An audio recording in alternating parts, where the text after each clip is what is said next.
Good morning વિદ્યાર્થી મિત્રો,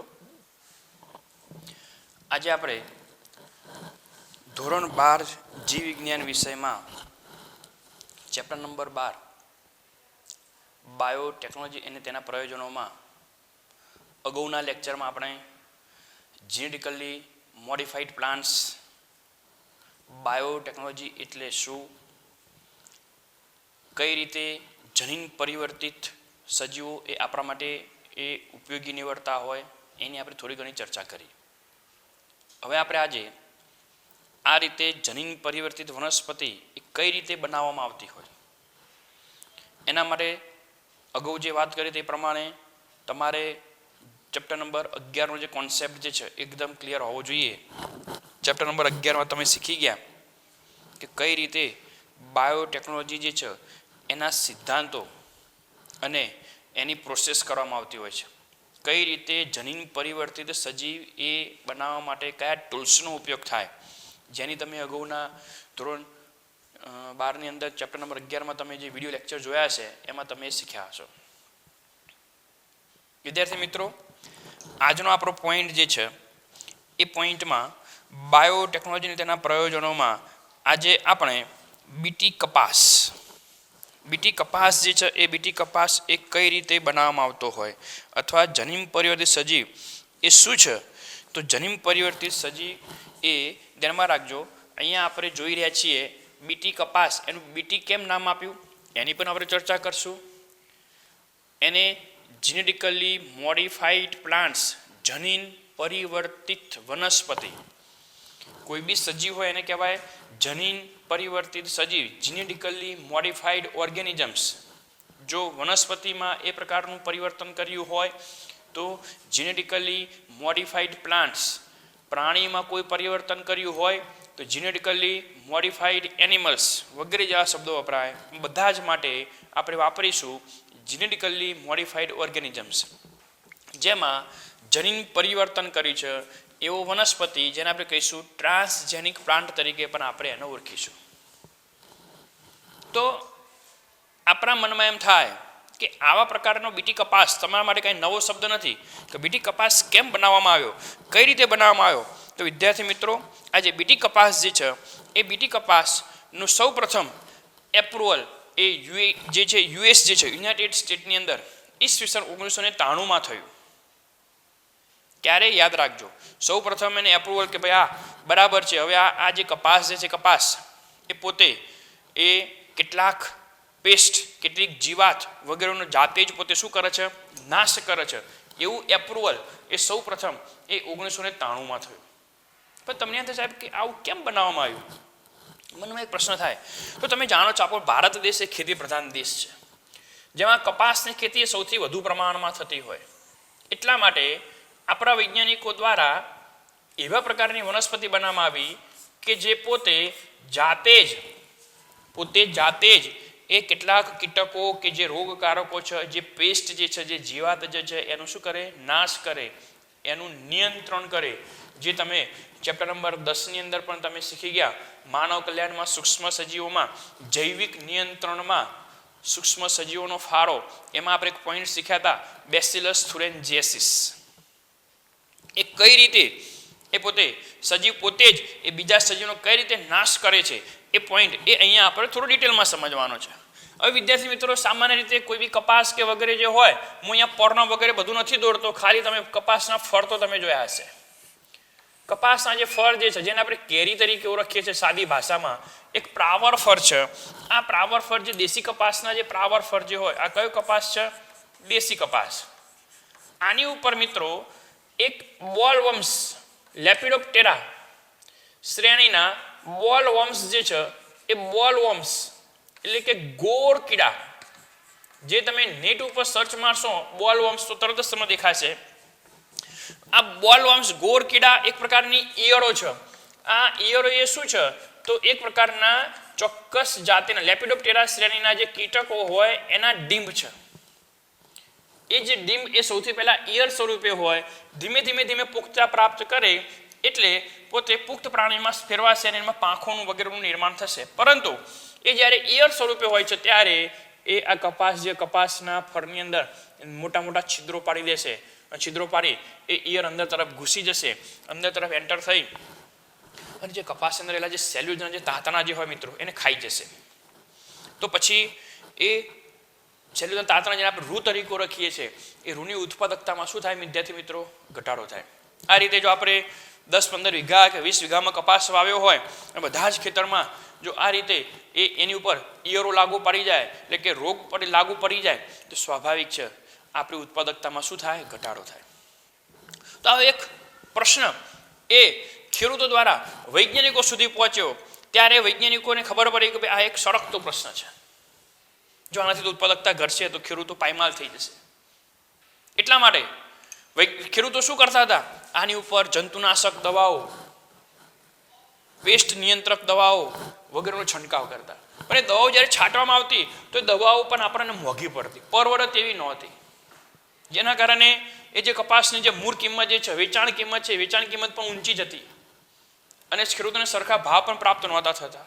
સાથે સાથે વધુ પડતી જંતુનાશક દવાઓ કે જે વધુ પડતી જે પેસ્ટનાશક દવાઓનો જો છંટકાવ કરવામાં આવતો તો ભૂમિનું પ્રદૂષણ, હવાનું પ્રદૂષણ, પાણીનું પ્રદૂષણ વગેરે જેવા પ્રદૂષણનું પણ એ પ્રમાણ વધુ જોવા મળતું. કારણ કે આપણે જાણીએ છીએ કે કપાસની સિઝનમાં કેટલા લોકો એ કપાસ વાવતા હોય છે. તો એ પ્રદૂષણ ન વધે, ખેડૂતોને વેચાણ મૂડી જે વેચાણ કિંમતે ઊંચી ન જાય, ખેડૂતોને સારામાં સારા ભાવ મળી રહે અને ખેડૂતોને આ રોગકારકોનો સામનો પણ ન કરવો પડે, આ બધી ઝંઝટમાંથી મુક્તિ મેળવવા માટે વૈજ્ઞાનિકોએ એક ટેકનિક અપનાવી જેનું નામ છે બાયોટેકનોલોજી. કઈ પદ્ધતિ અપનાવી? બાયોટેકનોલોજી. શું કર્યું એમને એવું કામ કર્યું કે ભાઈ આ ઈયરોનો નાશ કોના દ્વારા થશે, એના માટે એ ઈયરોનો નાશ કરવા માટે જવાબદાર કોઈ પદાર્થ એ કયો સજીવ છે કે જે સજીવ એ આ પ્રકારનો પદાર્થ ઉત્પન્ન કરશે. એમને ઘણા બધા સંશોધનો કર્યા. ત્યારબાદ ખબર પડી કે ભાઈ એક સજીવ છે જેનું નામ છે બેસિલસ થુરેન્જેન્સિસ અથવા જીએનસિસ. બેસિલસ થુરેન્જેન્સિસ નામના એક બેક્ટેરિયા છે. આ જે બેક્ટેરિયા છે બેસિલસ પ્રકારના બેક્ટેરિયા છે, દંડાણુ પ્રકારના બેક્ટેરિયા છે. આ જે બેક્ટેરિયા જે છે એ બેક્ટેરિયામાં એક એવું જનીન છે. આ બેક્ટેરિયા જે છે એ બેક્ટેરિયામાં એક એવું જનીન છે કે જે જનીન એક એવું પ્રોટીન ઉત્પન્ન કરે કે જે પ્રોટીન જે છે એ પ્રોટીન એ આ બોલ વંશ જે છે એ બોલ્સ વંશનો શું કરે છે? નાશ કરે. તો આપણે ધોરણ 12 ની અંદર ચેપ્ટર નંબર 10 તમે શીખી ગયા છો કે આપણે અગાઉ ચેપ્ટર નંબર 10 જૈવિક નિયંત્રકો તરીકેમાં આપણે શું જોઈ ગયા હતા કે ભાઈ બેસિલસ થુરેન્જેન્સિસ જે છે એના બીજાણુઓ ના તૈયાર પેકેટ અવેલેબલ હોય છે, જેને આપણે પાણીમાં નાખીએ તો કોઈ પણ ફળફળાદી કે જેની ઉપર આ બોલ વંશ લાગુ પડતા હોય એની ઉપર આ જે છે એ બેક્ટેરિયા એ ગ્રોથ પામશે અને એમાં એક પ્રોટીન ઉત્પન્ન કરશે. એ પ્રોટીન બોલ વંશનો શું કરશે? નાશ કરશે. પણ આપણે અહીંયા જીનેટિક એન્જિનિયરિંગ પદ્ધતિ દ્વારા કઈ રીતે જૈવ તકનીકી અપનાવવામાં આવી એ પ્રોસેસ આપણે સમજવાની છે. આપણે પેલા બીજાણુવાળી પ્રોસેસ અહીંયા સમજવાની નથી. તો શું થયું મિત્રો? આમાં ધ્યાનમાં રાખજો. આ જે બોલ વંશ જે છે, બોલ વંશ એ એક પ્રકારની ઈયર જે આપણે લેપિડોપ્ટેરા શ્રેણી જે છે એ લેપિડોપ્ટેરા શ્રેણી જે છે એનો પોતે શું કરે છે? એમાં રહેલા સજીવોનો પોતે શું કરશે? નાશ કરશે. તો આ પ્રોટીન જે છે, પ્રોટીન જે બેસિલસ થુરેન્જિયસિસમાંથી જે નિર્માણ પામેલું પ્રોટીન જે છે મિત્રો, એ નિર્માણ પામેલું પ્રોટીન એ લેપિડોપ્ટેરન્સ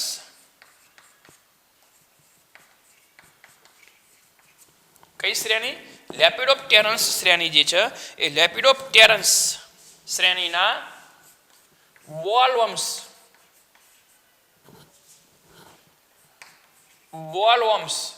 જે ખાસ કરીને તમાકુમાં પણ જોવા મળતા હોય છે.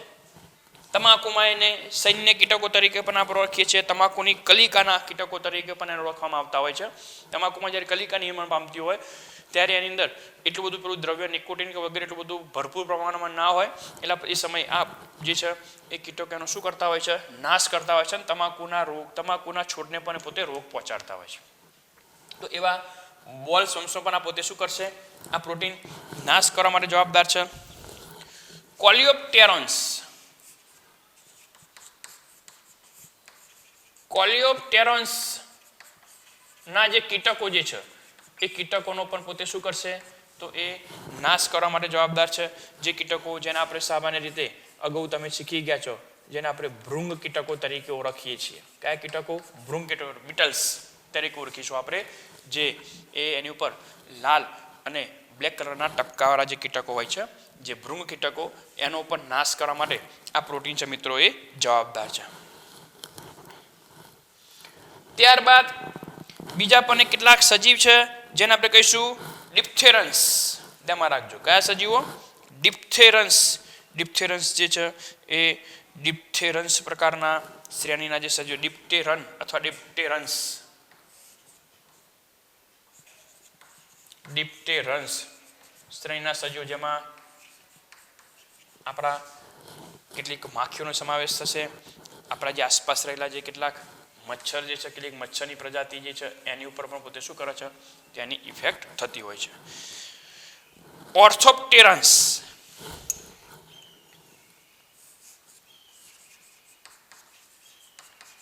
ઓર્થોપ્ટેરન્સ ના તીતીઘોડા, કેટલાક પ્રજાતિના તીતીઘોડા જે છે એનો પણ પોતે નાશ કરે છે. અને છેલ્લે બીજો એક સજીવ જે બાકી રહે છે તે હોમોપ્ટેરોન્સ.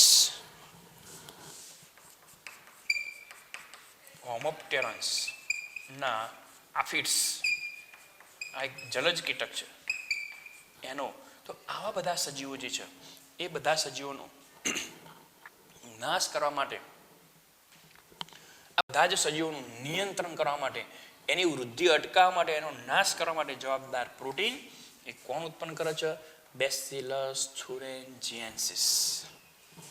વિદ્યાર્થી મિત્રો, આ જે પ્રોટીન જે છે એ પ્રોટીન એ બેસિલસ થુરિન્જિએન્સિસ ના બેક્ટેરિયાના પ્લાઝમિડની અંદર એ આ પ્રોટીન આવેલું હોય.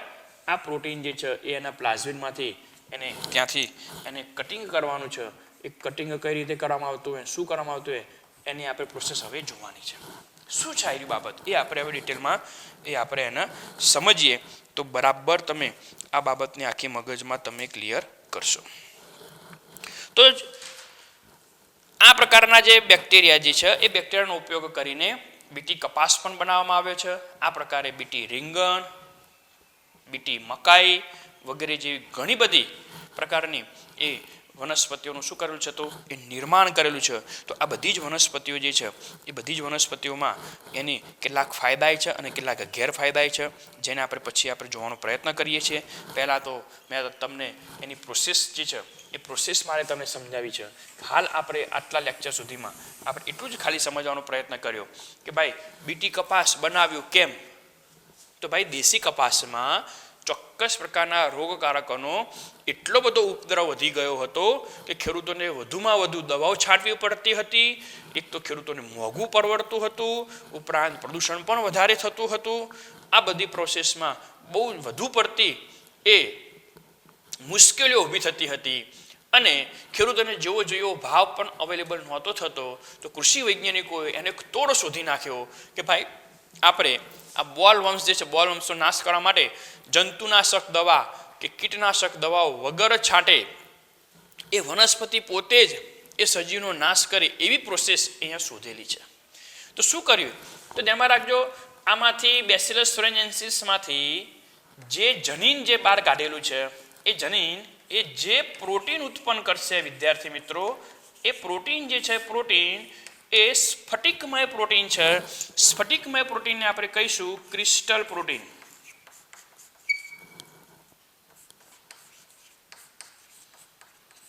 કયા પ્રોટીન તરીકે આપણે ઓળખીશું? Crystal protein. ક્રિસ્ટલ પ્રોટીનનું ગુજરાતી શું થાય? સ્ફટિકમય પ્રોટીન.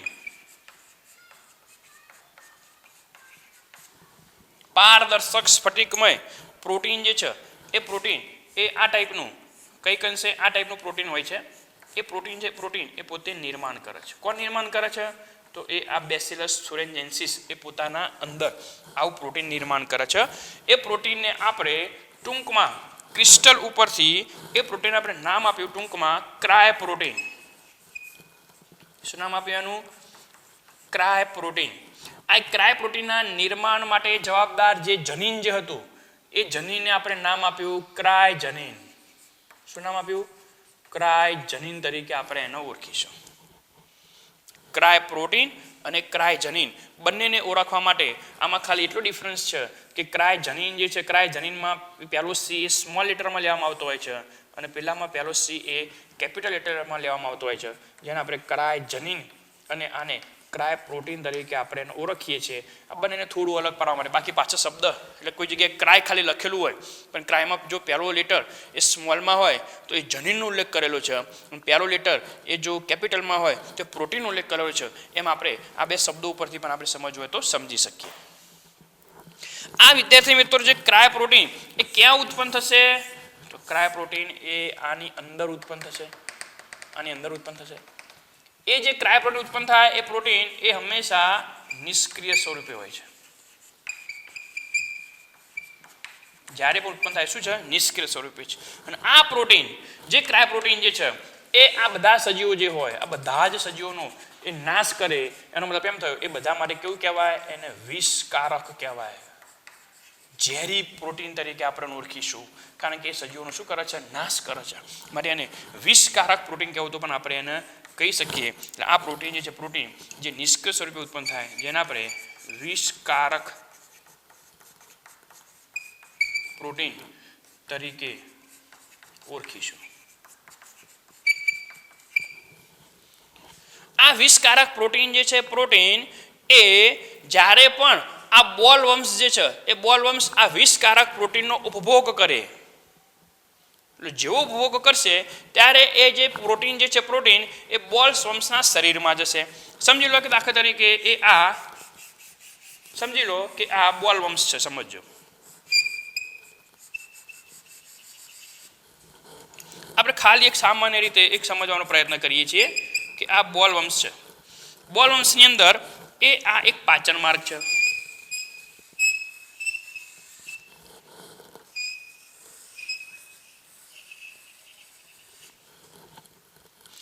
આ પાચન માર્ગની અંદર જ્યારે પણ આ પ્રોટીન જે છે, પ્રોટીન એ જ્યારે એ અંદર એન્ટર થાય, સમજો કે આ પ્રોટીન જે છે એ પ્રોટીન એ બોલ વંશ દ્વારા જ્યારે ખવાય તો કેમ એ કઈ રીતે ખાશે?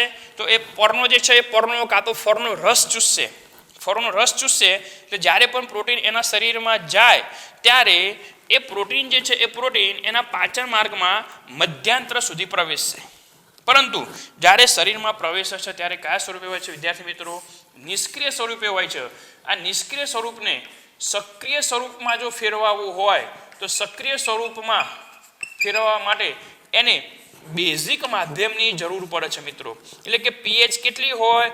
પીએચ 7 થી વધુ હોય એવી પરિસ્થિતિની જરૂર પડશે. તો આપણે જાણીએ છીએ કે કીટકો હોય એ કીટકના ડીંભની અંદર કે કીટકમાં હંમેશા મધ્યાંતરમાં કયું માધ્યમ હોય? બેઝિક માધ્યમ હોય. આ એનું મધ્યાંત્ર છે. એ મધ્યાંતરમાં કયું માધ્યમ હોય? તો એ મધ્યાંતરમાં બેઝિક માધ્યમ હોય. તો એનું મધ્યાંત્ર જે છે વિદ્યાર્થી મિત્રો, આ મધ્યાંત્રનો ભાગ આપણે ખાલી દોરીએ છીએ. સમજી લો કે આ મધ્યાંત્રનો ભાગ છે. જ્યારે પણ કીટક જે છે કીટક એ અંદર પ્રવેશે, કીટકની અંદર આ પ્રોટીન પ્રવેશે ત્યારે જ્યારે મધ્યાંત્રમાં જાય તો મધ્યાંત્રનું અંદરનું અસ્તર એ અધિચ્છદીય પેશીનું બનેલું છે. શાનું બનેલું છે? અધિચ્છદીય પેશીનું. હવે એની અંદર તો ખોરાક પણ હશે, પાણી પણ હશે, મધ્યાંત્ર બધા ખાલી એટલું પ્રોટીન નહીં હોય, ઘણો બધો ખોરાક પણ હશે. આ જે પ્રોટીન જે ક્રિસ્ટલ પ્રોટીન જે હતું એ ક્રિસ્ટલ પ્રોટીન એ જ્યારે એના શરીરમાં પ્રવેશ્યું ત્યારે એ સક્રિય બન્યું. સક્રિય બનીને એ ક્યાં પ્રવેશવાનો પ્રયત્ન કરે છે?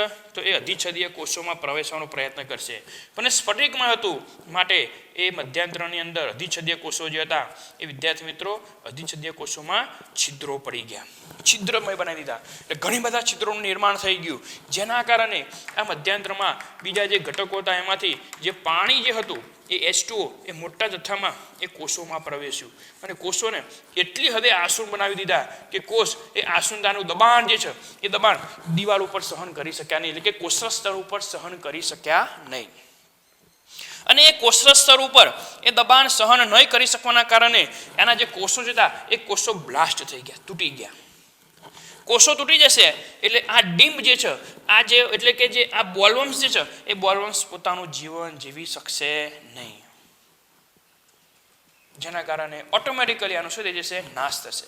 તો આપણે શું કરવાનું છે કે આનો નાશ કરો છો, પણ આ પ્રોટીન જે છે, પ્રોટીન એ વનસ્પતિમાં ઉત્પન્ન થાય, દેશી કપાસમાં ઉત્પન્ન થાય તેવી આપણે કંઈક પ્રોસેસ કરવી પડશે, જેના કારણે આ પ્રકારની મિકેનિઝમ થાય તો ઓટોમેટિકલી વગર દવા છાંટે, વગર જંતુનાશક છાંટે, વગર પેસ્ટ કંટ્રોલ છાંટ્યા વગર પણ ઓટોમેટિકલી સજીવ પોતે જ, કપાસ પોતે જ એ સજીવનો શું કરશે, નાશ કરશે. તો આપણે એ પ્રોસેસ સમજવાની છે. તો જીનેટિક એન્જિનિયરિંગ જે તમે ચેપ્ટર નંબર 11 શીખી ગયા છો કે જનીનને ચોક્કસ જગ્યાએથી તોડવું અને ચોક્કસ જગ્યાએ જોડવું. જનીનને ચોક્કસ જગ્યાએથી તોડવું અને ચોક્કસ જગ્યાએ જોડવું. જ્યારે પણ જનીનને ચોક્કસ જગ્યાએ તોડવામાં આવે અને જોડવામાં આવે તેના માટે પણ જીનેટિક એન્જિનિયરોની જરૂર પડશે. અને તોડવા માટે તમે જાણો છો કયું ઉત્સેચક વપરાય, રિસ્ટ્રિક્શન એન્ઝાઇમ્સ ઉત્સેચક વપરાય. તો વૈજ્ઞાનિકોએ શું કર્યું, જે આ બેસિલસ thuringiensisની અંદર જે આ જનીન જે હતું, ચોક્કસ જનીન, એ જનીનને એમને ત્યાંથી તોડ્યું. કયું જનીન તોડ્યું મિત્રો, ક્રાય જનીન. ક્રાય જનીન, ક્રિસ્ટલ પ્રોટીન ઉત્પન્ન કરતું ક્રાય જનીનને ત્યાંથી એમને તોડ્યું. અને એને આપણે જાણીએ છીએ કે કોઈ પણ જનીન, ઈચ્છિત જનીનને કોઈ સજીવમાં એન્ટર કરવું હોય તો ચેપ્ટર નંબર 11 શાની જરૂર પડશે, વાહકની જરૂર પડશે. એને એક વાહકમાં એન્ટર કર્યો. આ વાહક તરીકે કોણ હતું, તો એ વાહક તરીકે ટીઆઈ પ્લાઝમિડ હતા. કયા વાહક હતા, ટીઆઈ પ્લાઝમિડ હતા. પણ આ ટીઆઈ પ્લાઝમિડ પણ તમે 11મા ચેપ્ટરમાં શીખી ગયા છો. આ ટીઆઈ પ્લાઝમિડ શામાંથી મેળવવામાં આવ્યા, તો એ આપણે જાણીએ છીએ કે કોઈ પણ વનસ્પતિને અંદર જનીન એન્ટર કરવું હોય તેના માટે એગ્રોબેક્ટેરિયમ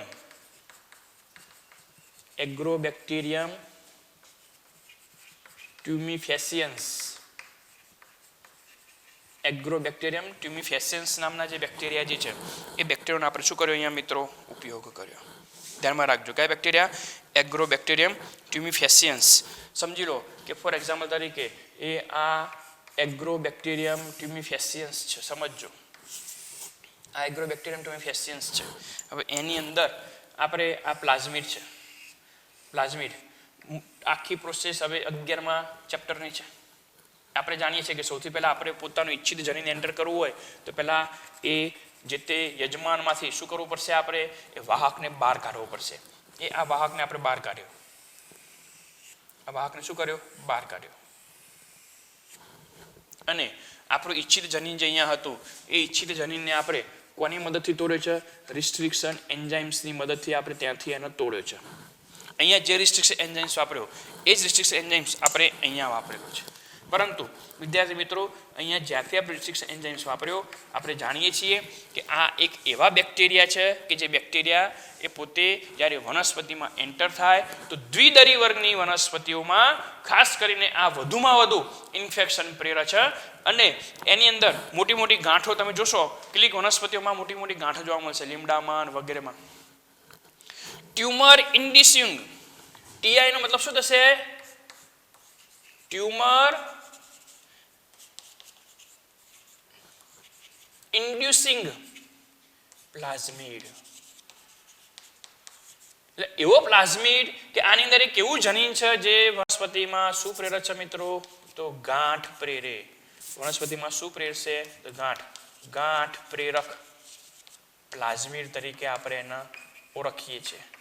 પણ આપણા વૈજ્ઞાનિકોએ ખબર છે કે જ્યારે આપણે આ બેક્ટેરિયાને એટલે એગ્રોબેક્ટેરિયમ ટ્યુમિફેસિયન્સ પ્રકારના બેક્ટેરિયા દ્વારા આપણે વનસ્પતિમાં ચેપ લગાડશું તો વનસ્પતિમાં ગાંઠ પણ થવાની છે. તો ગાંઠ પણ થશે, પણ સાથે સાથે આપણું ઈચ્છિત જનીન જે છે, આ જનીન જેને આપણે કયું જનીન તરીકે ઓળખીએ છીએ, ક્રાય જનીન, એ આપણા ઈચ્છિત જનીનને એ પોતે સાથે અંદર લઈ જશે.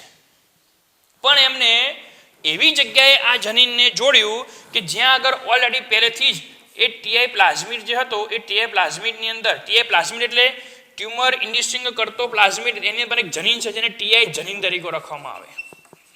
આ ટીઆઈ જનીન છે એ જ સ્થાને એમને શું કર્યું છે, એ જ સ્થાને એમને આ જે ઈચ્છિત આપણું જે બેસિલસ thuringiensis બહાર કાઢેલું જે જનીન જે હતું એ જનીનને એમને આ જગ્યાએ શું કરાય છે? ઇન્ક્લુડિંગ કરાય છે.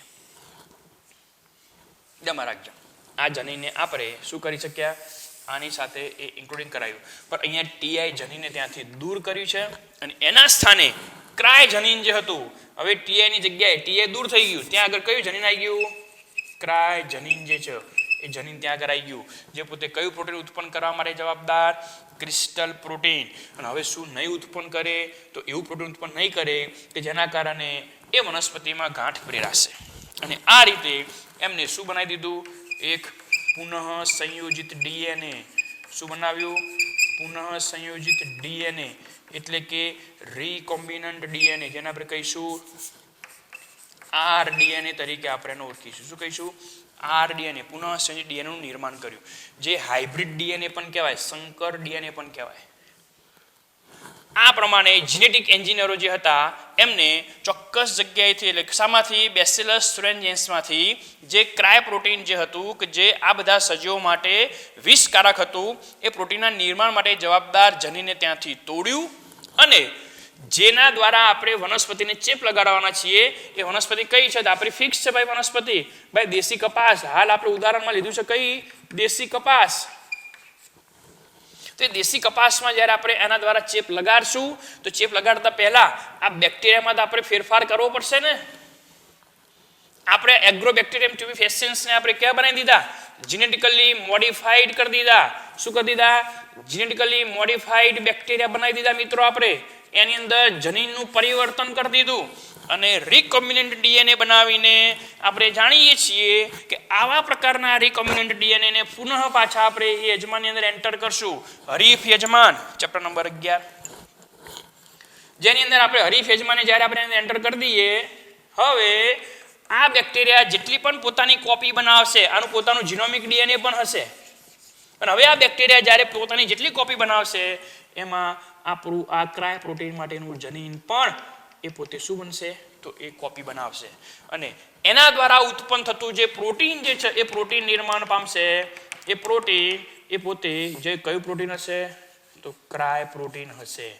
કયું પ્રોટીન હશે? Cry protein. તો આપણે શું કર્યું કે ભાઈ ક્રાય પ્રોટીન માટે જવાબદાર જનીનને આપણે એગ્રોબેક્ટેરિયમ ટ્યુબિફેસિયન્સ, જેનો આપણે વાહક તરીકે ઉપયોગમાં લેવાના છીએ, એને આપણે એની અંદર એન્ટર કરી દીધું. હવે એગ્રોબેક્ટેરિયમ ટ્યુબિફેસિયન્સ જે છે એને આપણે એન્ટર કરી દીધું. હવે આ પ્રકારના બેક્ટેરિયા જે હોય એ બેક્ટેરિયાને આપણે જે દેશી કપાસ જે હોય એ દેશી કપાસના કેટલાક કોષો, ધ્યાનમાં રાખજો, કેટલાક કોષો કે પેશી લઈ અને આ બેક્ટેરિયાનું એ કોષ કે પેશીને ઇન્ફેક્શન લગાડવામાં આવશે. શું લગાડવામાં આવશે? ઇન્ફેક્શન. દાખલા તરીકે સમજી લો કે આ વનસ્પતિનો કોઈ એક કોષ છે, સમજી લો, એની અંદર આપણે આ બેક્ટેરિયાનું ઇન્ફેક્શન લગાડી દીધું. આ બેક્ટેરિયા અંદર એન્ટર થઈ ગયા મિત્રો, સમજી લો, આ બેક્ટેરિયા અંદર શું થઈ ગયા? એન્ટર થઈ ગયા. કયા બેક્ટેરિયા? એગ્રોબેક્ટેરિયમ ટ્યુબિફેસિયન્સ. કેમ? કારણ કે એને ખબર છે કે મારે વનસ્પતિમાં કઈ રીતે પ્રવેશવું. તમે ચેપ્ટર નંબર 11માં શીખી ગયા કે વનસ્પતિમાં આપણે ઈચ્છિત જનીનને એન્ટર કરવું હોય તો એગ્રોબેક્ટેરિયમ ટ્યુબિફેસિયન્સ, અને જો પ્રાણીમાં આપણે કોઈ જનીન ઇન્ક્લુડિંગ કરવું હોય તો આપણે રિટ્રોવાયરસનો ઉપયોગ કરીએ છીએ, કારણ કે એ બંનેને ખબર છે કે અમારે આ સજીવોમાં કઈ રીતે પ્રવેશવું. એટલા માટે એમની એ લાક્ષણિકતાનો આપણા વૈજ્ઞાનિકોએ શું કર્યો? ઉપયોગ કર્યો. તો અહીંયા પણ એમને ખબર છે આપણે અંદર એન્ટર નહીં કરવા પડે, એ જાતે જ અંદર સુધી જશે, એન્ટર થશે અને અંદર એન્ટર થઈ અને આ જે કોષ હતો એ કોષમાંથી પોતે પોષણ મેળવશે, એટલે પોષણ પણ મેળવશે અને આ કોષને આપણે પોષક માધ્યમમાં પેશી સંવર્ધન કરશું મિત્રો. આવા કોષનું આપણે શું કરશું વિદ્યાર્થી મિત્રો? પેશી સંવર્ધન. એને ચોક્કસ પોષક માધ્યમમાં મૂકશું એટલે થશે શું? તો બેક્ટેરિયા છે, બેક્ટેરિયા એ વનસ્પતિ કોષમાંથી પોષણ મેળવી પોતાની સંખ્યા પણ વધારશે, અને આ કોષ પણ પોતે શું કરશે? તો પોતાની સંખ્યામાં શું કરશે? વધારો કરશે. એટલે એક સમય એવો આવશે કે અંદર કોષોનો મોટો સમૂહ બની જશે અને કોષોનો સમૂહ બની પેશી બનશે. પેશી બની પેશીઓનું વિભેદન થશે અને આપણે જાણીએ છીએ આ રીતે કોષોનો સમૂહ બનશે. દરેકની અંદર આપણા પહેલા એગ્રોબેક્ટેરિયમ ટ્યુબિફેસિયન્સ જીનેટિકલી મોડિફાઈડ બેક્ટેરિયા હશે અને આ રીતે પેશી સંવર્ધન પદ્ધતિ દ્વારા કોષોનો સમૂહ બનાવ્યો અને આપણે જાણીએ છીએ કે પેશી સંવર્ધનમાં આગળ જ્યારે પ્રોસેસ ચાલે તો એકાદ મહિનામાં જ આપણને એ કોષો કે પેશી કે નિવેશ્યમાંથી આપણને એ પોષક માધ્યમ જો તે પોષક માધ્યમમાં એક નાનો રોપો તૈયાર મળશે. શું મળશે? એક નાનો રોપો તૈયાર મળ્યો. પણ એ જે રોપો જે તૈયાર મળ્યો એ દરેક રોપામાં રહેલા જેટલા પણ કોષો હતા એ પ્રત્યેક કોષમાં શું હાજર હતું? આ એગ્રોબેક્ટેરિયમ ટ્યુમિફેસિયન્સ પ્રકારના બેક્ટેરિયા એની અંદર હાજર હતા. હવે આપણે આ પ્રકારનો પ્લાન્ટ બનાવી દીધો. હવે આ પ્લાન્ટ જે છે પ્લાન્ટ એ સામાન્ય નથી રહ્યો, દેશી કપાસ નથી રહ્યો. એની અંદર આપણે શું ઇન્ક્લુડિંગ કર્યું?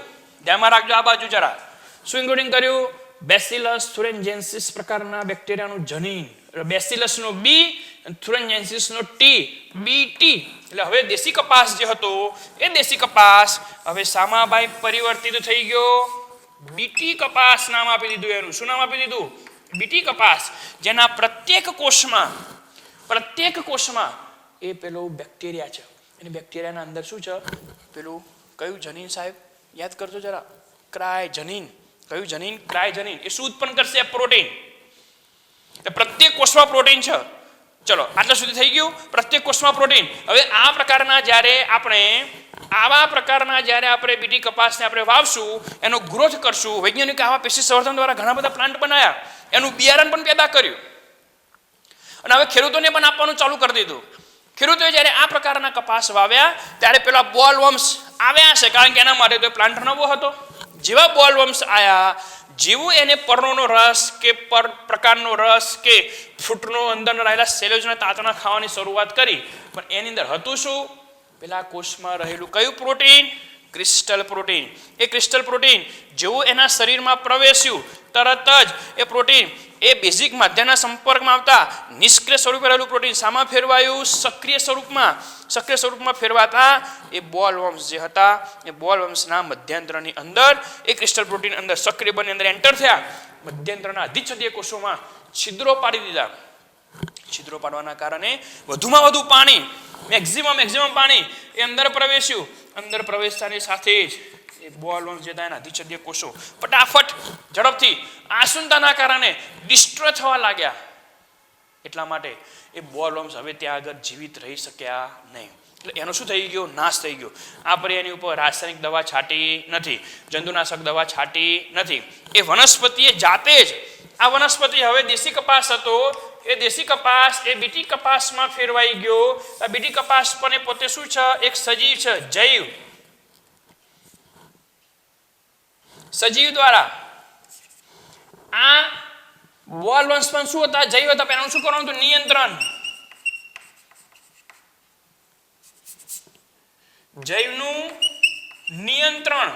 જૈવનું નિયંત્રણ કોને કર્યું? આ બીટી કપાસે કર્યું. એટલે જૈવ દ્વારા જૈવનું નિયંત્રણ માટે બીટી કપાસને આપણે કહીશું જે નિયંત્રણ કરે, નિયંત્રક. બીટી કપાસ આપણે કહીશું જૈવ નિયંત્રકો. આ જૈવ નિયંત્રકો જે છે એ જૈવ નિયંત્રકોમાં આપણે જાણીએ છીએ કોનો ફાળો આપણે ધ્યાનમાં લીધો? સૂક્ષ્મ સજીવનો. આપણે અહીંયા બે સૂક્ષ્મ સજીવ વાપર્યા છે. એક સૌથી મોટો ફાળો છે બેસિલસ થુરિન્જેન્સિસનો છે અને બીજો ફાળો છે ઇન્ફેક્શન માટે કોનો છે? એગ્રોબેક્ટેરિયમ ટ્યુમિફેસિયન્સનો છે.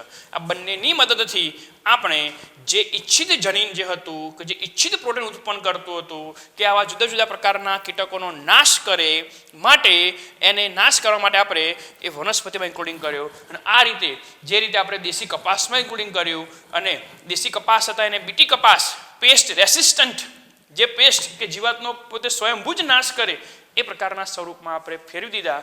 આ રીતે વૈજ્ઞાનિકોએ બીટી મકાઈ પણ બનાવી, બીટી રીંગણ પણ બનાવ્યા.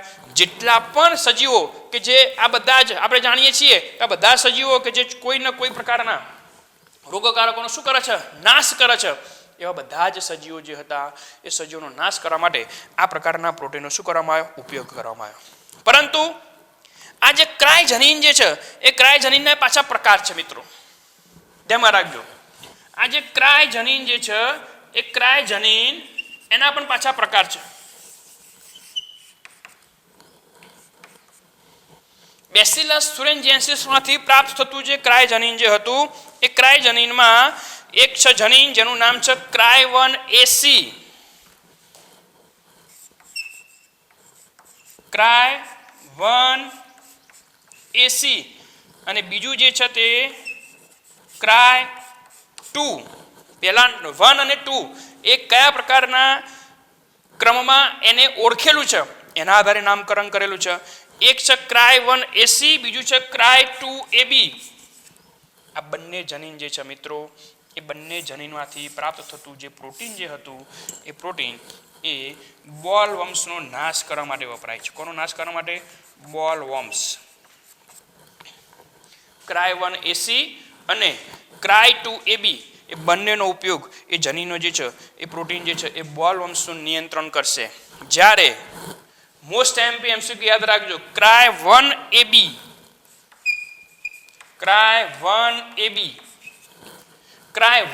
જે છે એ મકાઈ જે તમે જોયું છે મકાઈની અંદર પણ નાના છિદ્રો પાડી દે.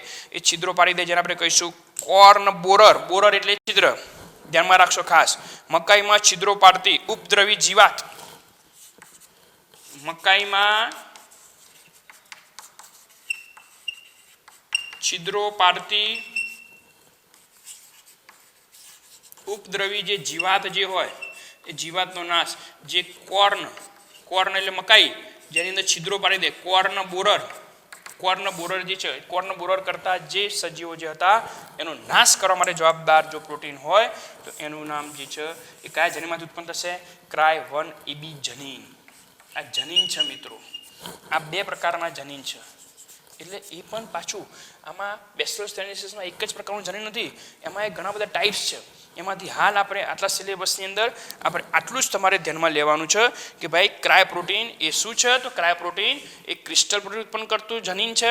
ક્રિસ્ટલ ઉપર તેનું નામ આપ્યું છે ક્રાય. એના ટાઈપ્સ Cry1AC અને Cry2AB. એ જે જનરલી જે કીટકો જે છે બોલવર્મ્સ જે છે, જેટલા પણ બોલવર્મ્સ જે જુદા જુદા પાકો ઉપર રોગો લાગુ પાડશે તમાકુમાં વગેરેમાં, અને આમનું આખું મોટું જૂથ હોય માટે એને સૈન્ય કીટકો તરીકે પણ ઓળખવામાં આવે છે. અને જનરલી આ કોઈ પણ પર્ણ કે ફ્રૂટ કલિકા અવસ્થામાં હોય એની ઉપર ઝડપી એની ઉપર હુમલો કરી દે અને ઝડપથી ખાવાનો પ્રયત્ન કરતા હોય માટે એને કલિકા કીટકો તરીકે પણ ઓળખવામાં આવે છે. અને આવા કીટકોનો નાશ કરવા માટે જવાબદાર જનીન Cry1AC અને Cry2AB છે. મોસ્ટ MP આ ધ્યાનમાં રાખજો.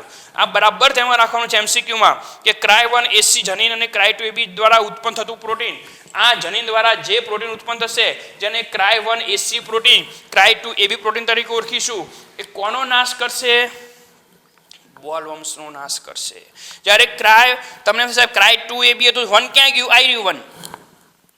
Cry1AB જે છે એ આપણે જે મકાઈ હોય એ મકાઈના તમે ખેતરમાં ફરતા હશો તો અત્યારે હાલ તો મોટે ભાગે કેટલીક તો દવા છાંટીએ છીએ આપણે, પણ કેટલીક દેશી મકાઈ હોય તો એના જે મકાઈના જે ડોડા જે હોય એ ડોડામાં છિદ્રો પાડી દે અને ત્યાં ઘણી બધી ઈયળ જોવા મળતી હોય છે.